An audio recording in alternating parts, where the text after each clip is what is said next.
In this video, I'm gonna teach you how to play Tekken 7 with two controllers. It's a very quick and easy process, so make sure to follow along.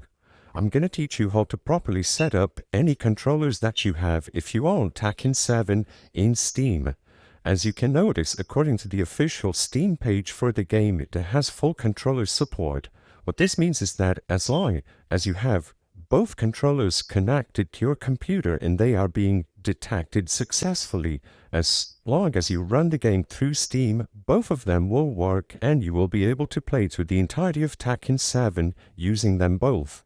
So, what you have to do to ensure that your controllers are properly set up is to open up Steam, go to your library and select Tekken 7. You will notice that I don't own Tekken 7 at the moment, so I'm going to use Guilty Gear as an example. The process is exactly the same. What you have to do is select Tekken, click this icon at the right side of the screen and go into the Properties. Inside of the Properties, go into the controller settings and make sure that Steam input is enabled.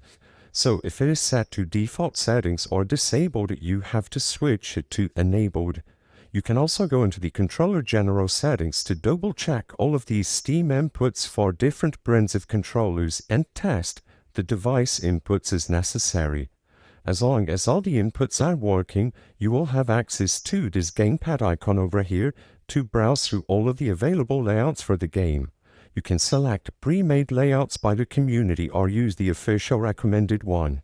Alternatively, you can manually make your own layout. You can change all of the keybinds for all the controllers connected to your PC as necessary, and you can also change them inside of the game if you prefer.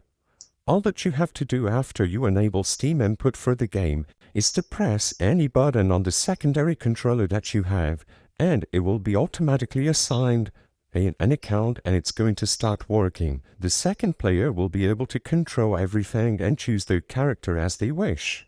I hope I was able to help you on how to play Tekken 7 with two controllers. If this video helped you, please be sure to leave a like and subscribe for more quick and easy tips. Thank you for watching.